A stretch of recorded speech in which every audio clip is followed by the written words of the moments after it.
ஓம் விக்னேஸ்வரா போற்றி ஓம் நாக்கரன் அருளை பற்றி கன்னிராசினியர்களுக்கு வணக்கம். கன்னிராசிக்கு நல்லா இருக்குங்க. உங்கள் ராசிக்கு ஆகாத கிரகம் செவ்வாய் சனி பகவான் பார்வைக்கு வந்துட்டார். அதாவது சனி பகவான் கர்மத்துக்கு பலன் கொடுக்குற கிரகம், தர்மத்தின் தலைவன். செய்த கர்மத்துக்கு பலன் அளிக்கிறவர் சனி பகவான் தான். அந்த ஈஸ்வரனால் படைக்கப்பட்டவர், சனீஸ்வரன் பட்டம் பெற்றவர். அந்த சனி பகவான் வந்து செவ்வாயை பார்க்குறாரு. உங்கள் ராசிக்கு அவர் வந்து 6ஆம் இடத்துலேருந்து 8ஆம் இடத்துல இருக்கிற செவ்வாயை பார்க்குறாரு. செவ்வாய் வந்து கன்னிராசி கெடுதல் பண்ணுற கிரகம் தான். 3, 8 கூடியவர் தான், அசுவசானத்து கூடியவர் தான். செவ்வாய் வந்து இப்போ சனி பார்வைக்கு வரதுனால சனி பகவானுடைய கெடுபலன் ரொம்ப குறையுது. இது நல்ல விதமாக பார்க்கப்படுகிறது. இந்த அமைப்பு வந்து உங்களுக்கு வந்து 12ஆம் தேதி வரைக்கும் இருக்குது, ஜூலை 12 வரைக்கும் இருக்குது. நல்ல விதமாக பார்க்கப்படுகிறது நேர்களே. சனி பகவான் வந்து வக்கர நிலையில் இருந்தாலுமே அவர் பார்வைக்கு வந்து பவர் இருக்க தான் செய்யுது. அந்த சனி பகவான் வக்கர நிலையில் அவர் வந்து செவ்வாயை பார்க்குறாரு, தன்னுடைய 3ஆம் பார்வையால் பார்க்குறாரு. சனி பகவானுக்கு வந்து மொத்தம் 3, 7, 10 3 பார்வை இருக்கும். அதில் 3ஆம் பார்வையாக தனது நீச வீட்டில் உள்ள செவ்வாயை பார்க்குறாரு. சனி பகவான் வந்து மூலத்தில்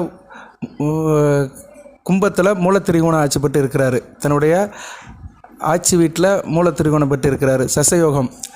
அவர் பொதுவாக கும்பத்தில் இருந்தார்னா மேசம், சிம்மம், விருச்சிகம் இந்த ராசியை பார்ப்பார். இந்த 3 வீடுமே அவருக்கு பிடிக்காத வீடு. அதுலேருந்து என்ன தெரியுதுன்னா, ஒரு கிரகம் வந்து மூலத்திரிகோணம் ஆட்சிப்பட்டு இருந்துச்சுன்னா ஆளுமையின் அதிகாரத்தில் இருக்கும். அது பார்க்குற இடங்கள் வந்து அந்த வீட்டுக்கு ஆகாத இடங்களாக இருக்கும்.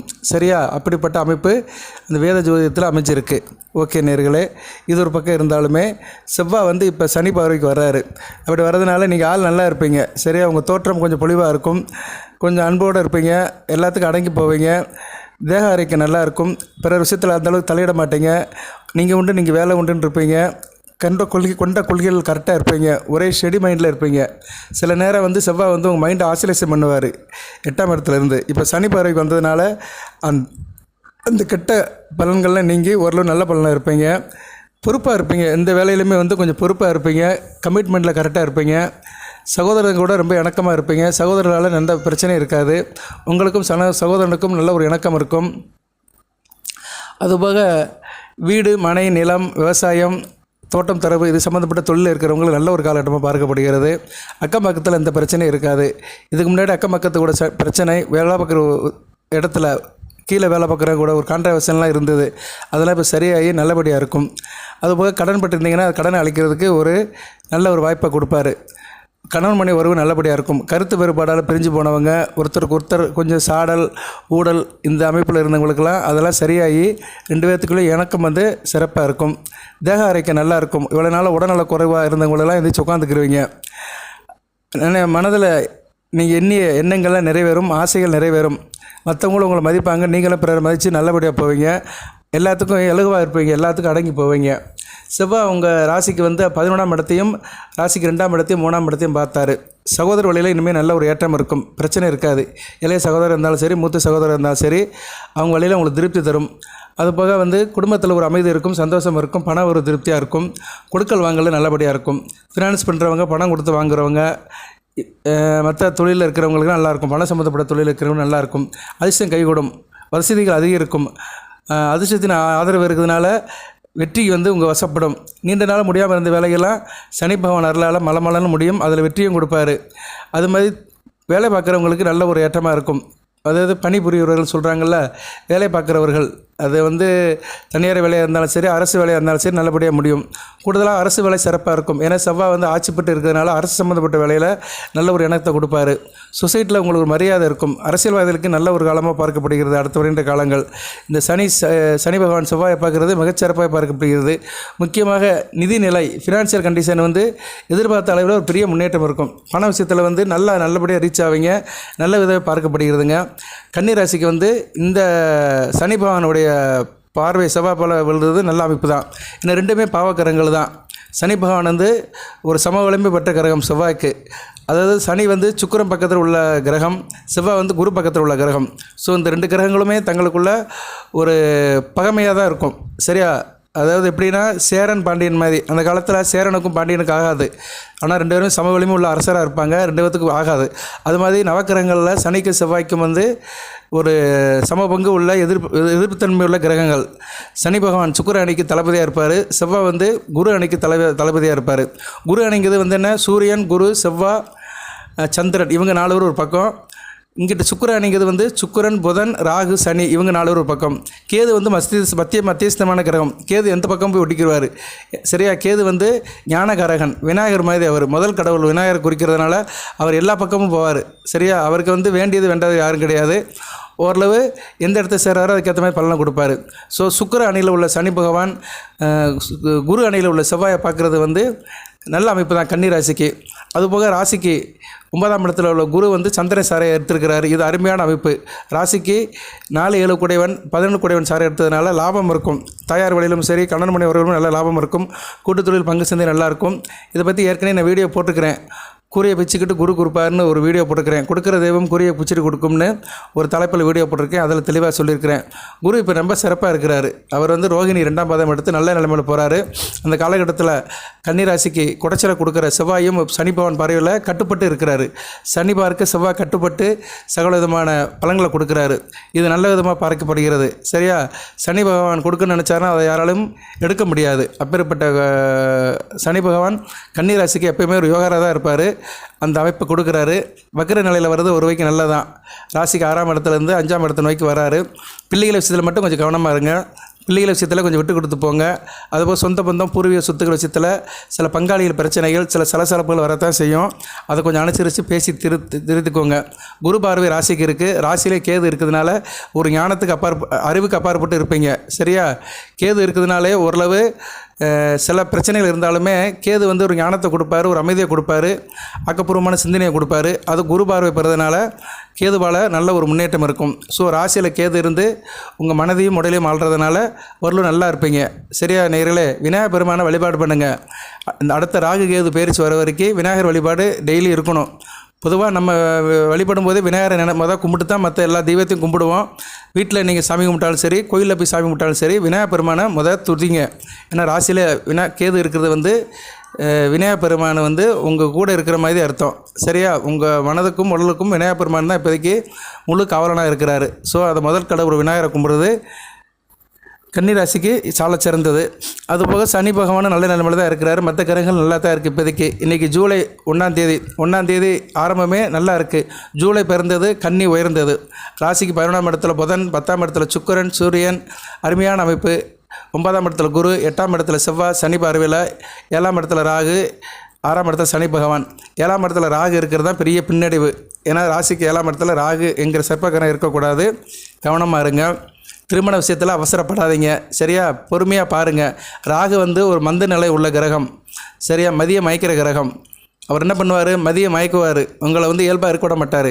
குறிப்பாக கணவன் மனைவிக்குள்ளே எதனாச்சும் ஒரு தூண்டியில் போட்டுக்கிட்டே இருப்பார். அதனால் 2 பேரும் ரொம்ப ஒரு இயல்பாக இருங்க. ராசிக்கு குரு பார்வை இருந்தாலுமே சில நேரங்களில் மதி மயங்கும். சரியா? என்ன பேசுகிறோம், எதுக்கு பேசுகிறோம், ஏன் எதுன்னு தெரியாமல் ஒருத்தருக்கு ஒருத்தர் சில விஷயங்களில் தவறுதலாக புரிதல் பண்ணிக்கிட்டு சில குழப்பத்தை உண்டு பண்ணுவீங்க. அதனால் கொஞ்சம் கவனமாக இருங்க. விட்டு கொடுத்து போங்க.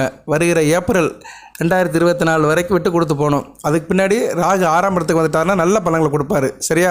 குறிப்பாக புதுசாக திருமணமானவர்கள், திருமணமாகி ஒரு 40 வயசுக்கு உட்பட்டவர்கள் கொஞ்சம் கவனமாக இருக்கணும்.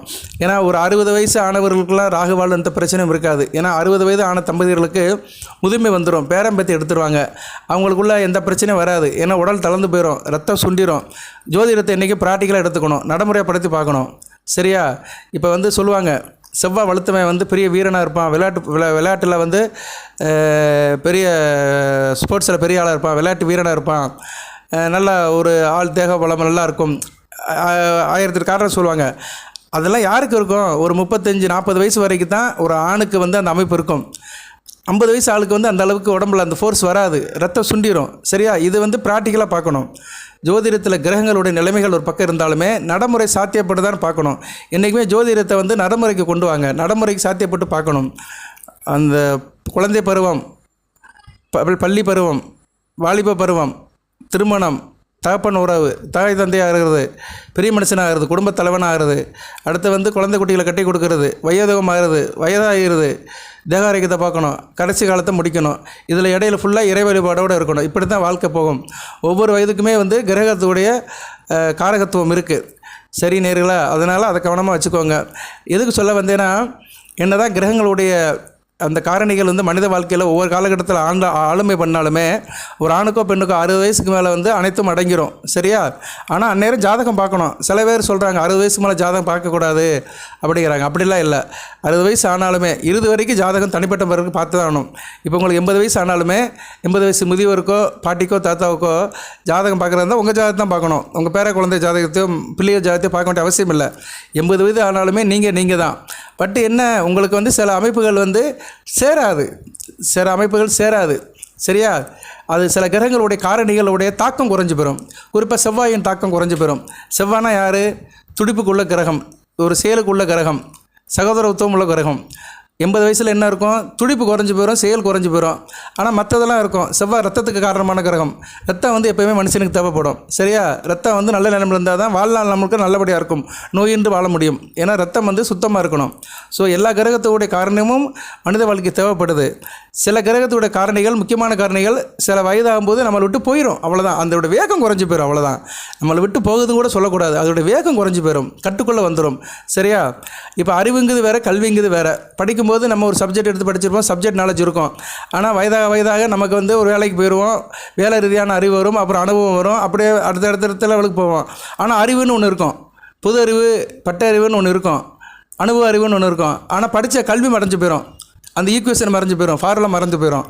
ஆனால் அந்த அறிவு, அந்த படித்ததுனால உள்ள அறிவு வந்து வாழ்நாள் முழுக்க நம்ம கூடயே வரும். இப்படி தாங்க ஜோதிடத்தில் பலன். அதனால் ஒரு நேர் கூட கேட்டிருந்தார், 60 வயசுக்கு மேலே ஜாதகம் பார்க்கக்கூடாதா அப்படிங்க இருந்தார். யாருக்கு வேணாலும் பார்க்கலாம், வயது வந்து முக்கியமல்ல. சரி நேரில், இது எதுக்கு சொல்ல வந்தேன்னா, சில கிரகங்களுடைய நிலைப்பாடுகள் ஒவ்வொரு வயதுக்குள்ளே தான் இருக்கும். ஸோ 60 வயதுக்கு மேலே இருக்கிறவங்களுக்கு இந்த தாம்பத்தியத்தில் இருக்கிற கணவன் மனைவிகள் எந்த பிரச்சனையும் இருக்காது. 50 வயசு, குறிப்பாக 40 வயசு கீழே இருக்கிறவங்க தான் கணவன் மனைவர்களை கவனமாக பார்த்துக்கணும். இந்த ராகுக்குன்னு ஆரம்பித்தேன். 7ஆம் இடத்துல இருக்கிற ராகு வந்து 40 வயசு கீழே இருக்கிற தம்பதிகள், கணவன் மனைவி உறவுல தான் சில பிரச்சனைகள் உண்டாக்குவார். அதுக்கு மேலே போக போக வந்து அவங்களுக்கு எந்த பிரச்சனையும் இருக்காது. அதுபோக ராகு திசை நடக்கிறவங்களுக்கு கொஞ்சம் கூடுதல் சுமையாக இருக்கும். ராகு திசை வந்து இப்போ கன்னிராசியில் நடக்கும், ஒரு குறிப்பிட்ட வயதில் இருக்கிறவங்களுக்கு நடக்கும். உத்திரம், அஸ்தம், சித்திரை 3 நட்சத்திரத்தில் பிறந்தவங்களுக்குமே ராகு திசை நடக்கும். அவங்க கொஞ்சம் கவனமாக இருக்கணும். 7ஆம் இடத்துல இருக்கிற ராகு வந்து சில பிரச்சனைகள் கொடுப்பாரு. சரியா? அதுபோக ஜனன ஜாதகத்தில் ராகு 7ஆம் இடத்தை தொடர்பு கொண்டு 7 கூடையும் கூட தொடர்பு கொண்டாருன்னா இந்த கோச்சாரத்தில் 7ஆம் இடத்துல வரும்போது கணவன் மனைவி கூட பிரச்சனை இருக்கும். அதுபோக ராகு வந்து உங்களுக்கு வந்து 7 கூடையின் சாரம் வாங்கினாலும் பிரச்சனை இருக்கும். ஸோ 7ஆம் ராசிக்கு லக்கணத்துக்கு 7ஆம் இடத்துல இருந்தாலும் பிரச்சனை இருக்கும். இப்போ ராசிக்கு இருக்கிறாரு, ஜனன ஜாதகத்தில் லக்கணத்துக்கு 7ஆம் இடத்துல இருந்தாலும் பிரச்சனை கொடுப்பாரு தன்னுடைய தசாபத்தியில். சரியா? அதெல்லாம் கொஞ்சம் கவனமாக நீங்கள் மைண்டில் வச்சுக்கிட்டு அதுக்கேற்ற மாதிரி உங்களை தயார் பண்ணிக்கோங்க, வழிபாடு பண்ணுங்கள். ஸோ ராகு 7ஆம் இடத்துல இருக்கிறனால பௌர்ணமி தோறும் துர்க்கை அம்மனை கும்பிடுங்க, காளி அம்மனை கும்பிடுங்க. அந்த வழிபாடு வந்து நிரந்தரமாக செய்யணும். நீங்கள் வருகிற ஏப்ரல் 2025 வரைக்கும் செய்யணும். அதுக்கு பின்னாடி பயிற்சி ஆயிரும், நல்லபடியாக இருக்கும். ஸோ 7ஆம் இடத்தை எதுக்கு இவ்வளோ தூரம் நான் மையப்படுத்தி பேசுகிறேன்னா, 7ஆம் இடங்கு தான் ரொம்ப முக்கியம். கணவன் மனைவி உறவு, தாம்பத்தியம், குடும்ப சுகம், அது ரொம்ப நல்லபடியாக இருக்கணும். ஒரு குடும்பத்தில் கணவன் மனைவி ஒத்துமையாக இருந்தால் தான் பிள்ளைகள் நல்லாயிருக்கும். சரியா? இப்போ 10 வயசில் 2 குழந்தைகள் இருக்குது, 10 வயசில் ஒன்று, 12 வயசில் ஒன்று இருக்குது. ரெண்டுமே படிக்கும், 5ஆவது 6ஆவது படிச்சுட்டு இருக்குங்க. கணவன் புருஷன் முன்னாடி சண்டை போட்டு பிரிஞ்சுட்டு வீட்டில் இருந்தாங்கன்னா பிள்ளைகளோட நிலைமை பார்த்து பாருங்கள், வருங்காலமே கெட்டு போயிடும். அந்த பிள்ளைய பாவம். சரியா? இந்த காலத்தில் கையில் ஃபோன் இருக்குது, அந்த காலத்தில் ஃபோனும் கிடையாது, ஒன்றும் கிடையாது. வேறு மாதிரி இருந்தோம் நாங்கள்லாம். 1970 பிறந்தவங்கலாம் 80 82 வேறு மாதிரி இருந்தோம். அந்த காலம் வேறு, 40 வருஷத்துக்கு முன்னாடி. இன்றைக்கி அப்படி இல்லை. எல்லாமே ஃபோன் வந்துடுச்சு, எல்லாமே தெரிஞ்சு போகுது பிள்ளைகளுக்கெல்லாம். அம்மா அப்பாவுக்கு என்ன பிரச்சனைன்னு ஈஸியாக கண்டுபிடிச்சிடுறாங்க. அவங்களே வந்து சில விஷயத்தை சொல்லாமலே தெரிஞ்சுக்கிறாங்க. அந்த காலத்தில் சில விஷயங்கள் தெரியறதுக்கே வயதாயிரும். அந்த காலத்தில் வந்து 25 வயசு ஆணுக்கு பெண்ணுக்கு தெரிஞ்ச விஷயங்கள் இன்றைக்கி வந்து 10 வயசு குழந்தைக்கே தெரிஞ்சு போயிடுது. ஸோ காலம் வந்து முன்னேறிடுச்சு, அறிவியல் முன்னேறிடுச்சு, உலகம் வந்து கைக்குள்ளே அடங்கிருச்சு. இந்த மொபைல் ஃபோன் ஒன்று வந்துச்சு, எல்லாமே அடங்கி போச்சு. இப்போ நான் போடுற யூடியூப்பும் அது மூலிமா தான் பார்க்குறீங்க. சரியா? அதனால் மொபைல் ஃபோனை நம்ம குறை சொல்ல முடியாது. அதில் நல்லதும் இருக்குது, கெட்டதும் இருக்குது. ஸோ நல்ல குணம் நாடி குற்றம் நாடி அதில் மிக நாடி மிக்க கொள்ளன்னு சொன்ன மாதிரி எதுக்கு சொல்ல வந்தேன்னா, அந்த 40 வயதுக்கு உட்பட்ட தம்பதியர்கள் கொஞ்சம் விட்டு கொடுத்து போங்க, எதிர்காலத்தை நினச்சிக்கோங்க, குழந்தை குட்டியை நினச்சிக்கோங்க. என்ன பிரச்சனை வந்தாலும் கணவன் மனைவி அனுசரித்து போங்க. வாழ்த்துக்கள். இந்த சனி பகவான் செவ்வாயை பார்க்குறது உங்களுக்கு நல்லபடியாக தான் இருக்கும். சரியா? எதுக்கு சொல்கிறேன்னா, செவ்வாயும் வந்து சில பிரச்சனைகள் கொடுப்பார், கணவன் மனைவி உறவில் சில பிரச்சனையை கொடுப்பார். அந்த பிரச்சனையெல்லாம் இனிமேல் சரியாக போயிடும். கணவன் மனைவிக்குள்ளே இணக்கம் நல்லபடியாக இருக்கும். நல்லபடியாக இருங்க, நல்லா இருங்க, எல்லோரும் நல்லா இருக்கணும். சரியா? இறைவன் அருளால் அனைவரும் நல்லா இருக்கணும். எல்லா வளங்களும் நலங்களையும் பற்றி தேக ஆரோக்கியத்துடன் தீர்க்காலுடன் நீடோடி வாழ்க, நிறைந்த வளம் பெறுக. நன்றி நேயர்களே.